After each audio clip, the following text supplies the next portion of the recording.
وبركاته.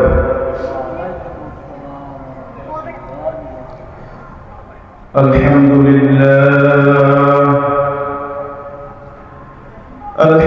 لله نحمده ونستعينه ونستغفره ونؤمن به ونتوكل عليه ونعوذ بالله من شرور أنفسنا ومن سيئات أعمالنا من يهده الله فلا مضل له ومن يضلله فلا هادي له وأشهد أن لا إله إلا الله وحده لا شريك له أرسله بالحق بشيرا ونذيرا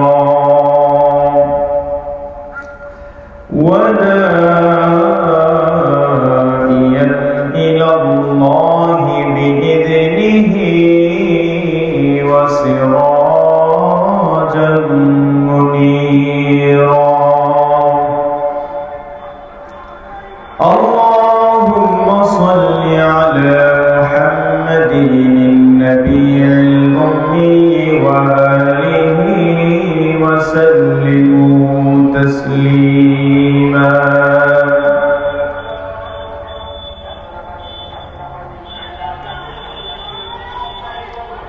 miking একটু of রাখেন, নির্বাচনী প্রচারণা মাইকিং একটু অফ রাখেন, নির্বাচনী প্রচারণা মাইকিং একটু অফ রাখেন।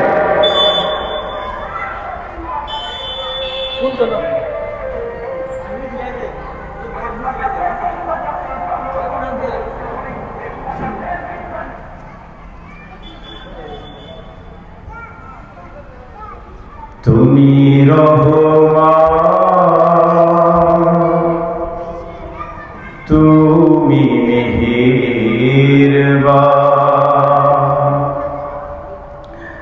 অন্ধ গাহে না শুধু তোমারি গুণগান। তুমি রহমান, তুমি মেহেরবান, অন্ধ গাহে না শুধু তোমারি গুণগান। বুঝেও বুঝে না তবু শান, তুমি রহমান, তুমি মেহেরবান।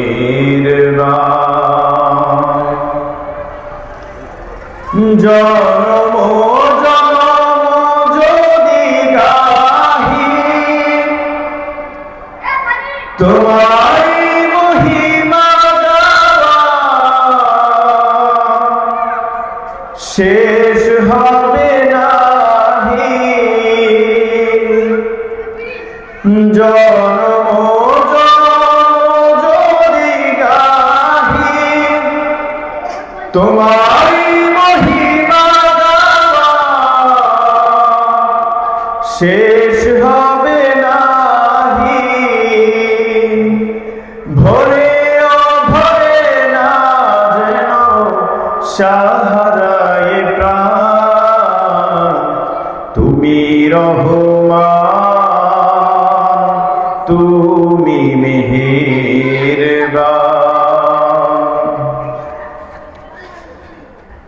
আলহামদুলিল্লাহ, আল্লাহ সুবহানাহু ওয়া তাআলার দরবারে কালিমাতুশ শুকর সুজুদ আইয়ুবপুর বাইতুল আকসা জামে মসজিদের উন্নয়ন কল্পে এলাকাবাসী ও যুব সমাজের উদ্যোগে আয়োজিত আজকের ইসলাম মহাসম্মেলন 2026 লক্ষ কোটি দুরূদ ও সালাম বিশ্ব মানবতার মুক্তির দূত সাইয়্যিদুল মুরসালিন খাতামুন নবিয়্যিন তাজদারে মদিনা জনাবে মুহাম্মদুর রাসূলুল্লাহ সাল্লাল্লাহু আলাইহি ওয়াসাল্লামের উপর।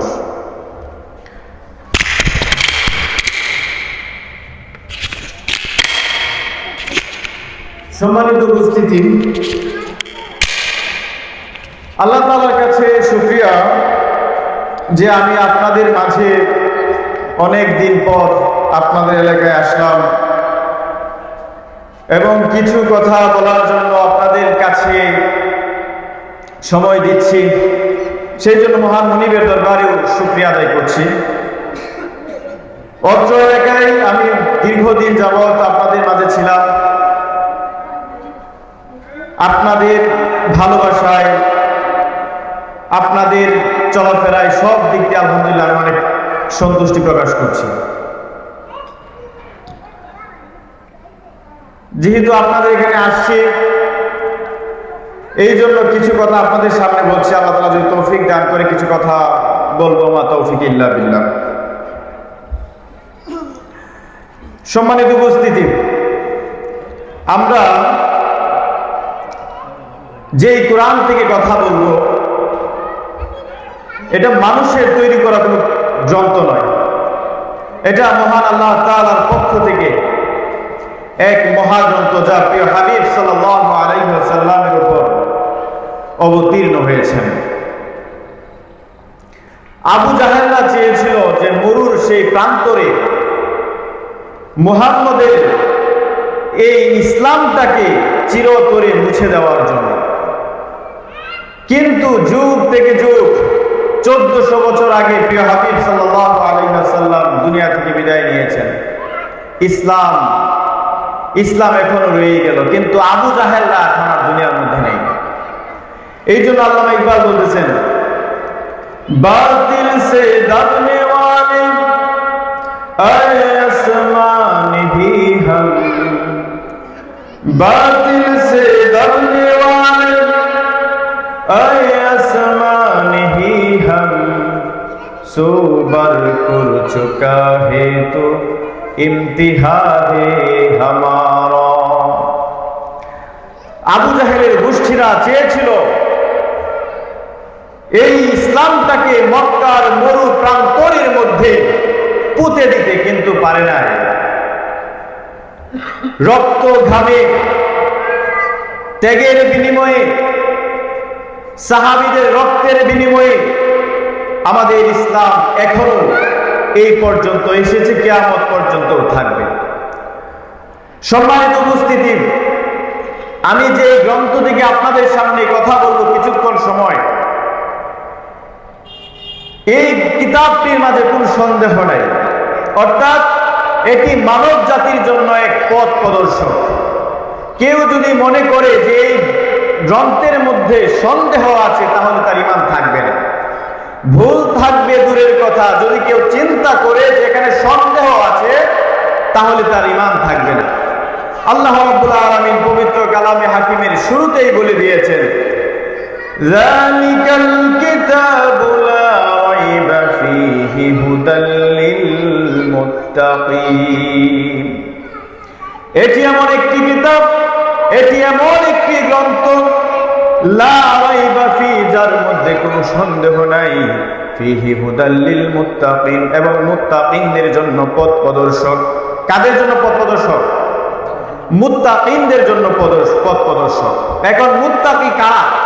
এখানে আল্লাহ সুবহানাহু ওয়া তাআলা বলেন নাই যেটা মুসলমানদের জন্য পথ প্রদর্শক, এখানে বলে নাই এটা হিন্দুদের জন্য পথ প্রদর্শক, এখানে বলেছে মুত্তাকিনদের জন্য পথ প্রদর্শক। এখন মুত্তাকি কারা?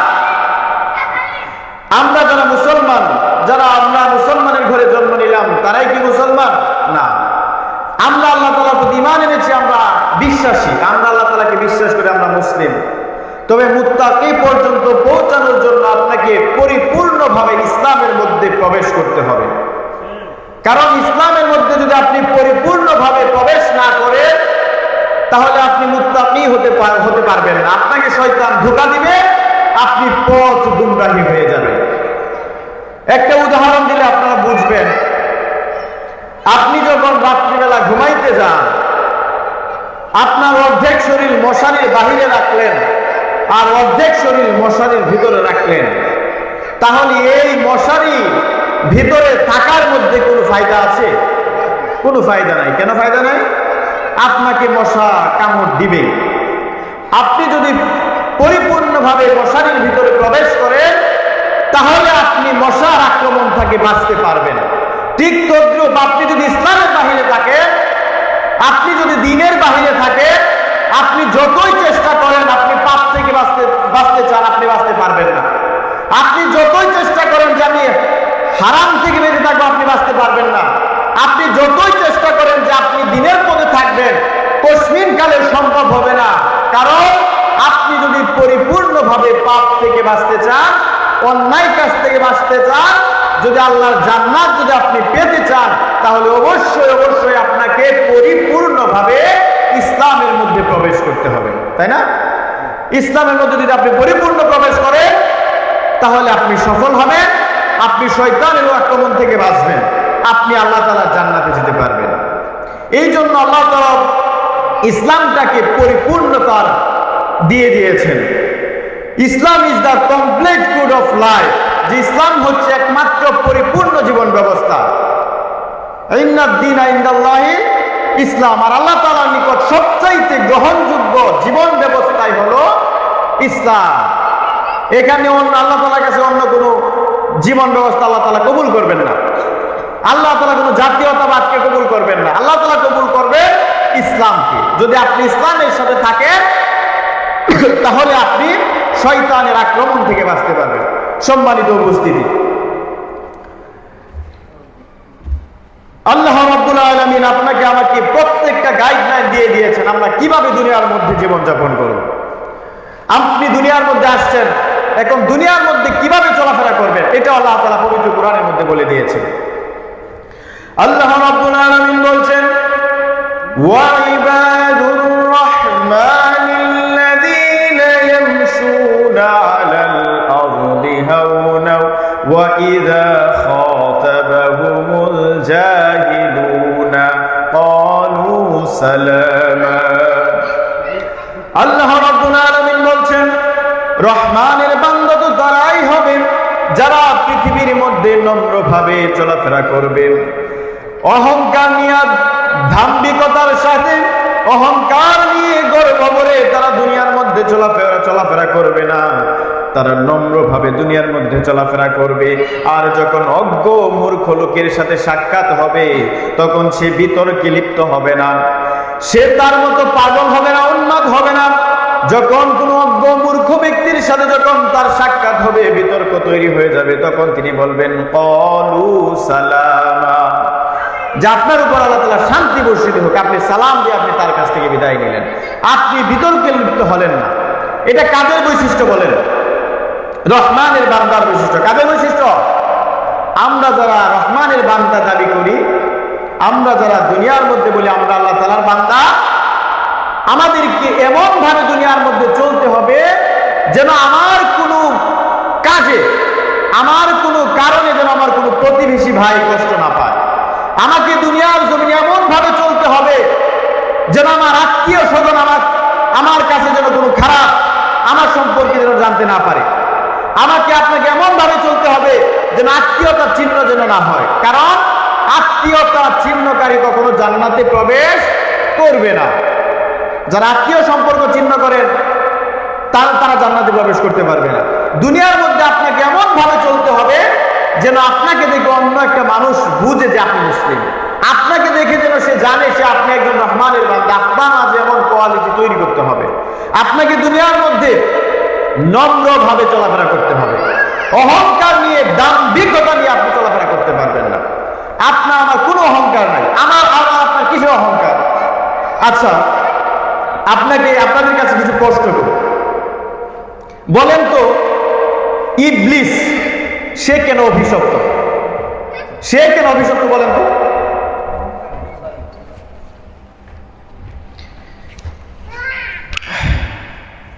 ইবলিস কেন অভিশপ্ত? সে অহংকার করেছে। এই তো লাইনে আসতেছে, আলহামদুলিল্লাহ।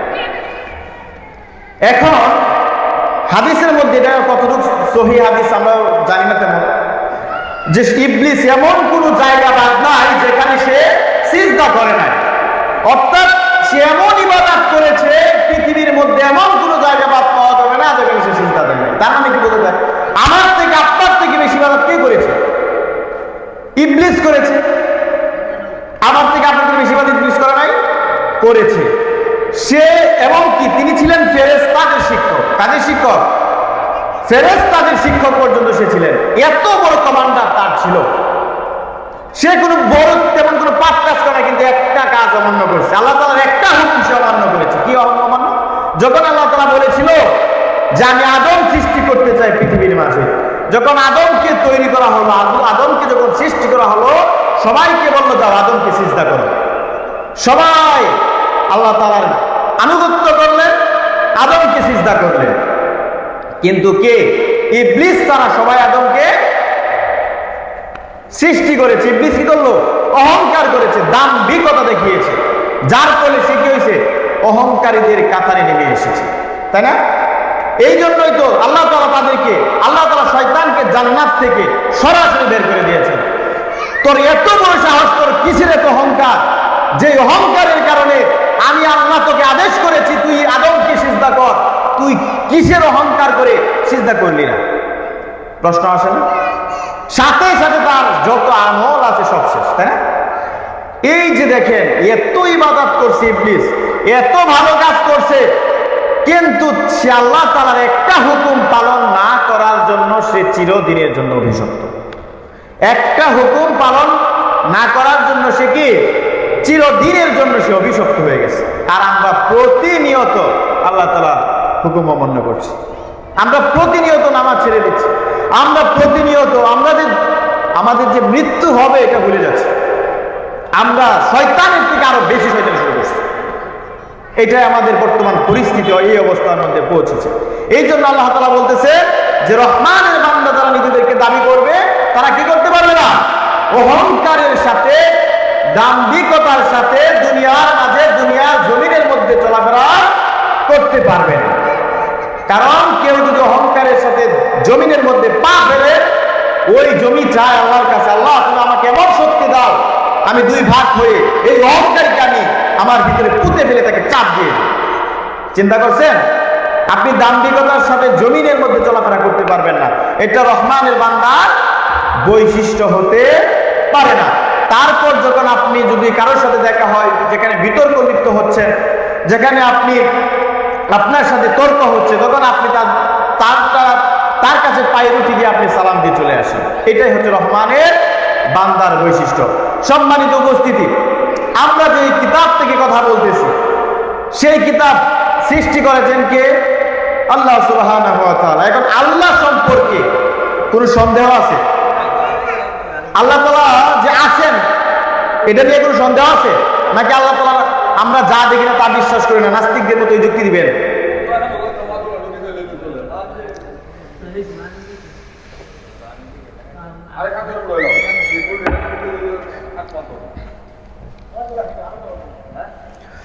ইরাকের মধ্যে এক নাস্তিকের জন্ম হয়েছে। এই নাস্তিক আল্লাহকে বিশ্বাস করত না। এই নাস্তিক বলতে লাগলো আমি যা দেখি না তা বিশ্বাস করি না, আমি আল্লাহকে দেখি না, রবকে দেখা যায় না, এই জন্য রবকে বিশ্বাস করি না। নাস্তিকদের যুক্তি হলো যা দেখা যায় না তা সে বিশ্বাস করে না। এখন অক্সিজেন কি দেখা যায়? বিশ্বাস আছে তো? অক্সিজেন যদি না থাকে আপনি বাঁচবেন না। পৃথিবীর মধ্যে অসংখ্য জিনিস আছে যেগুলো দেখা যায় না, কিন্তু আমরা মানতে বাধ্য।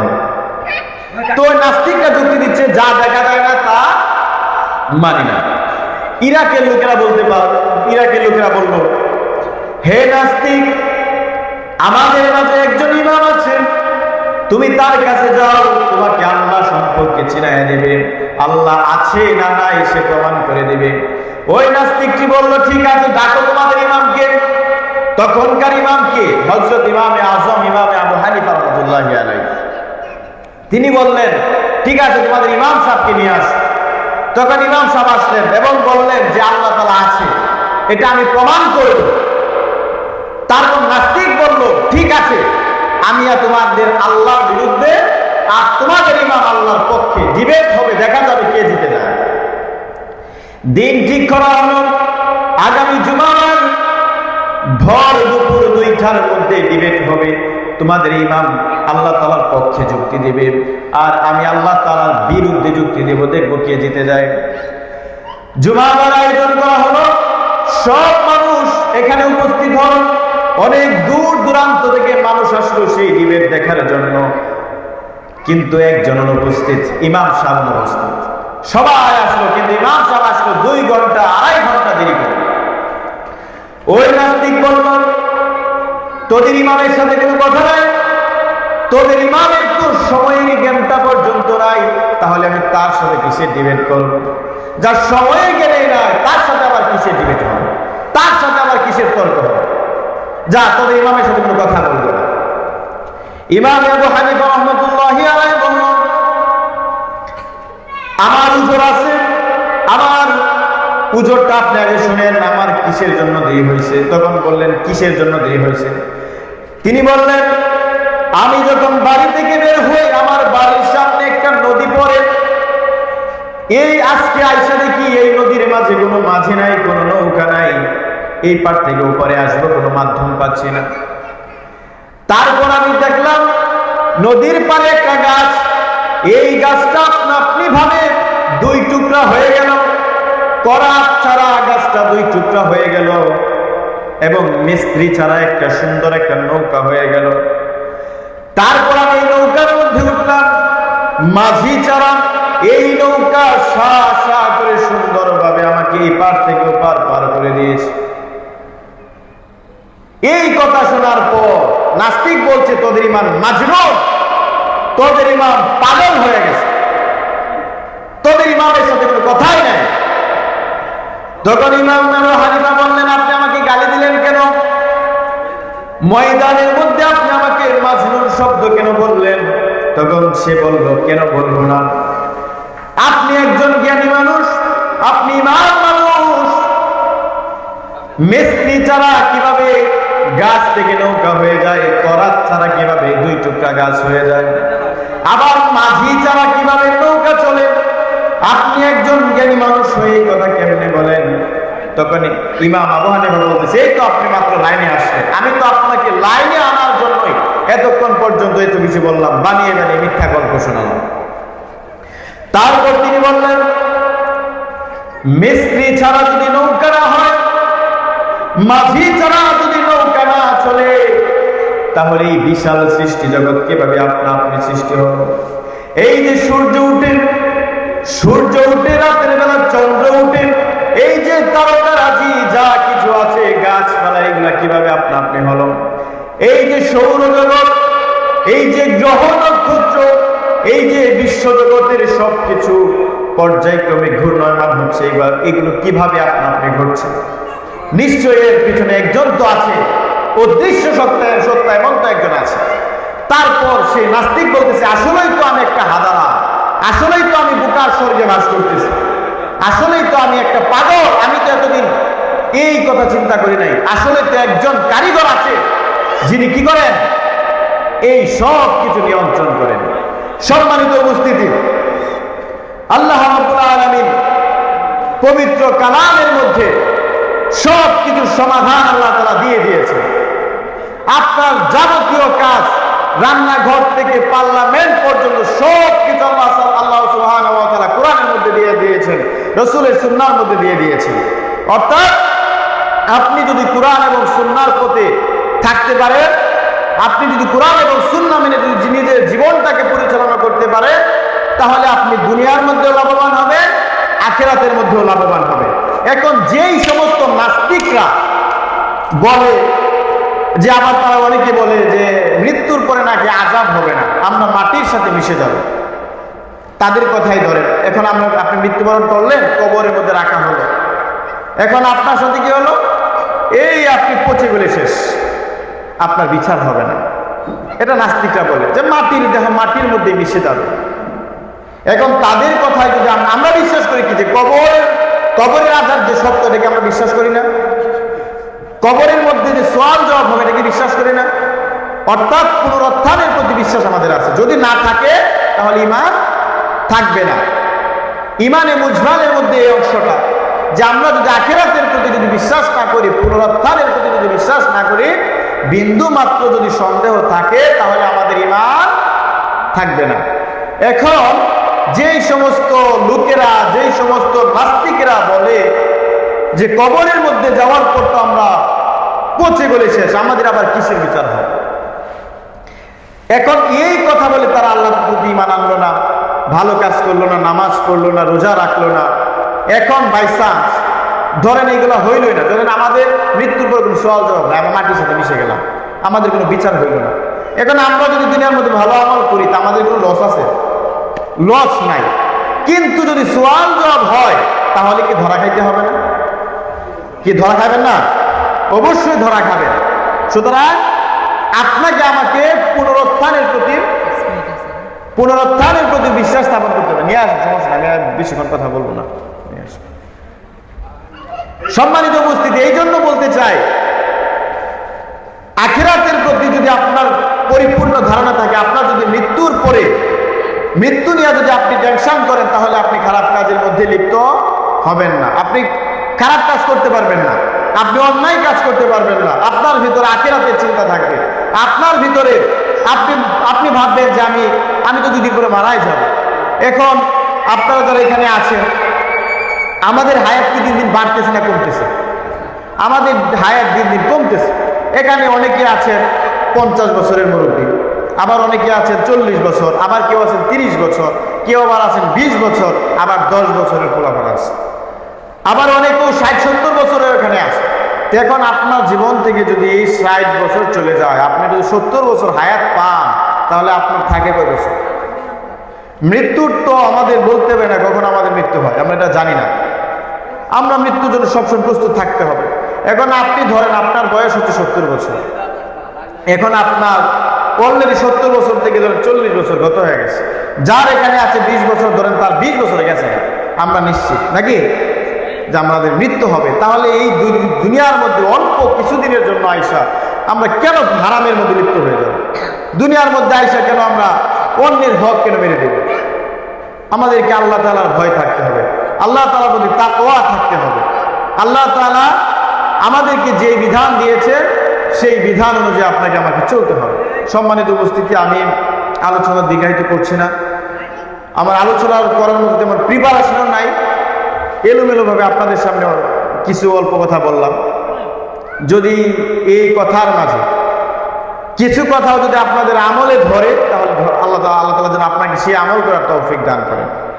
সম্মানিত উপস্থিতি, আপনারা যারা এখনো এদিক সেদিক ঘোরাফেরা করতেছেন, আপনাদের কাছে অনুরোধ, আপনারা সবাই মাহফিলের প্যান্ডেলের দিকে চলে আসুন। সবাই মাহফিলের দিকে চলে আসুন।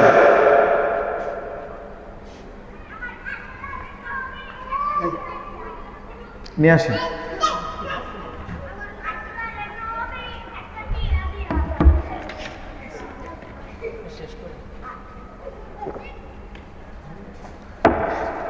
আলহামদুলিল্লাহ, আপনাদের মাঝে এখন আলোচনা করবেন আমাদের এই বড় ভাই হযরত মাওলানা সাদিকুর রহমান। এদিকে এসে পড়ে।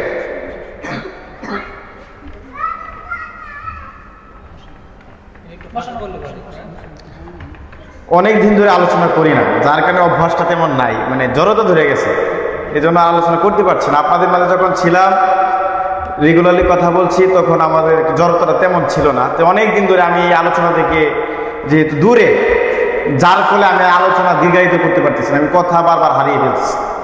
তো দোয়া করবেন, আপনাদের মাঝে আসছি, আল্লাহ তাআলা যেন আমাদের যে লক্ষ্য এগুলো যেন আমরা পূরণ করতে পারি। আল্লাহ তাআলা আপনাদেরকে যেন ঈমানের সাথে সবসময় থাকার তৌফিক দান করেন, এবং আপনারা যেন ঈমানের হালতে যেন মৃত্যুবরণ করতে পারেন, এই দোয়াই করি। এবং আইয়ুবপুরের প্রতি আমার ভালোবাসা, এটা আমি যতদিন বেঁচে থাকি ততদিন পর্যন্তই থাকবে আলহামদুলিল্লাহ। আপনাদের মাঝে এমন একটা সম্পর্ক আমার হয়েছে যে আমার নিজের এলাকা যেমন, আপনাদের এলাকাটা আমার কাছে তেমনই মনে হচ্ছে। এমনও কিছু মানুষ এখানে আছে যাদেরকে একদম আমার এলাকার মতো ভাবে, তাদের জন্য আজকে আমরা এখানে আসছি, আপনাদেরকে দেখার জন্য। তো আপনাদের প্রতি আমি আপনাদের প্রতি অনেক সন্তুষ্ট। আল্লাহ তাআলা যেন আমাদের যে ভালোবাসাটা আছে, আমাদের যে মহব্বতটা আছে, এটা দিনের জন্য যেন কবুল করেন। এটা যেন আমরা মৃত্যুর পরে যেন আমরা আবার যেন একসাথে আমরা দেখা করতে পারি, একসাথে যেন জান্নাতে যেতে পারি, আল্লাহ তাআলা যেন সেই পর্যন্ত কবুল করেন। সকলে বলেন আমিন। ওকে।